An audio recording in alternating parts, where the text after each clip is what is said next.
Hi everyone, this is Natasha. I thought I would share with you how to ink your StazOn ink pads and Memento ink pads. I happen to have two that are, well, one is definitely dry as a bone. I could literally touch the ink pad without getting any ink transfer on it, and another one can use a refresher. So this is what you're going to need. Some paper towels, some either disinfectant wipes or something that you can quickly clean up with in case you have a spill. I'm going to put those to the side for the minute, and a couple of sheets of parchment paper, your ink pads, your re-inkers, and a roller like this, or you could use even a kitchen, heavy kitchen can, just to distribute some things. So here's what we're gonna do. I'm just gonna put these aside and build myself. And I have a virtually indestructible desktop. It's an old metal desk that this is all faux veneered, so I don't mind doing this directly on my desktop. If you have a pretty surface, I would protect that first. I'm really only putting down a couple of layers of paper towel in case there's a spill. I'm going to do my best not to spill, obviously, but this is the minimal amount of protection. If you have, again, a decorative top, you definitely want to protect it. So I'm going to take, and this is just for my kitchen, it's those pop-up sheets of parchment paper. They're like looks like lightly waxed on one side and matte on another side. So I'm just going to have this off to the side, and I'm going to do the StazOn Jet Black first. And many of you know, for those who use StazOn and other similarly styled ink pads, know that comes with a plastic cover on the inside. Do not dispose of that. It's important. It even says that right on it. Do not discard. And I'm sorry, you're getting a little bit of a glare. This is the protective inner cover. Now, this is my personal observation. I've noticed some people adhere this to the lids. I don't believe that that makes direct contact with the ink pad when it's closed. So I leave mine on this way. When I go to use my StazOn ink or ink that has a protective cover, I turn it upside down and do a tap. So when I open it, I don't have to try to pick it up with my fingers. So that's just a quick little tip.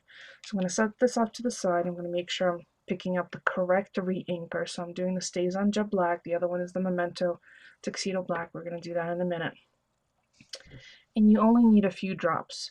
Start off with a few drops because there's nothing worse than over-inking it, because then when you go to apply either your stamp to the ink pad or the ink pad to the stamp, you're going to have too much on it, which will really ruin the image.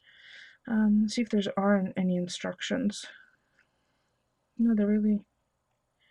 Use in a well-ventilated area. Avoid contact with eyes and skin. Keep away from flame. Keep out of reach of children. That's it. Basics. So I'm just going to shake it just a tiny little bit and open it up. You'll hear a little psst when you're opening it initially. So there you go. It's already open. I'm going to apply 5 dots, one in the middle. You'll see. 1, 2, 3, 4, 5. I'm going to start off with that to see if that's going to be enough. And I do have a sample stamp that I'm going to work with.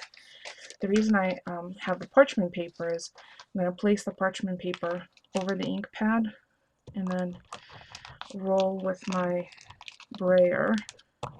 That's the word I couldn't think of earlier.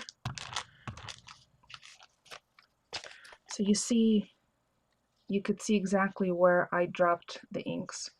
So let's do one test run. So I have this adorable stamp that Roxy, who is Roxy on YouTube, sent me because she thought of my husband. Very apropos. Roxy was perfect. I'm gonna just stamp or ink it up. Let me just move this up so you could see it. I'm gonna use the same parchment paper. I think I'd like to add just a little bit more ink, although it is already more moist than it was a few minutes ago. And I probably should have shown you exactly what it looks like beforehand. So I know that I did one in the middle and one in each of the corners. I'm going to go in and do 4 more, but basically spaced evenly. Just rub the little tip, not too much. And it soaks it right up. And then I'm going to place, just going to flip this over. So I'm getting the least amount of contact with the ink as possible. And then brayer over it again. And now we should see 2 more little spots. And then we'll see how you see how it's starting to distribute more and more. So now I see 5, there's 9 total. So let's try once again the same stamp.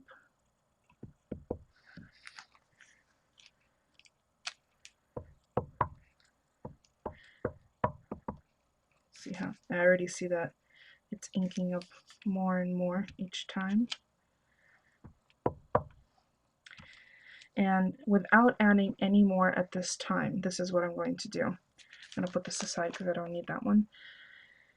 That ink, those ink droplets, will continue to distribute throughout the pad. In order for me not to over ink it, I'm going to cover this up and I'm going to turn the pad upside down overnight, and I'm going to come back tomorrow. If it's still a little on the dry side, I'll repeat the process and add probably 5 more and then do the same thing for a few hours. The reason I'm doing overnight is because it's late tonight.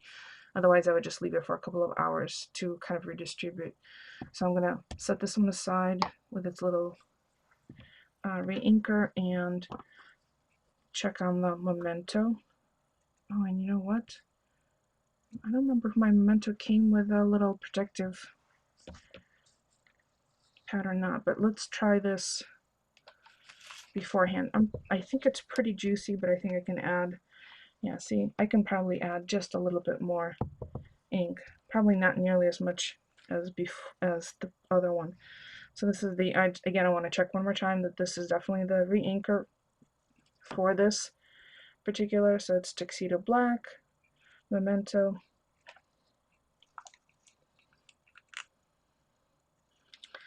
I'm going to do the one.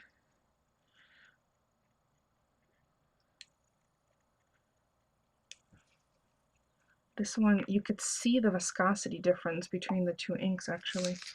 I'm going to take a fresh piece of parchment paper, put it down over the ink pad, brayer it. And you see how juicy this one is, so that's good. I don't think I'm going to need to even wait on this one, so let's try. And I'm trying my best not to stick my finger in there accidentally. And remember, the image might not be coming out as crisp because I'm using parchment paper that has a coating on it. But I'm quite happy with that. Let me just grab another plain piece of paper just so there's no, so it's definitive that it's been well inked up.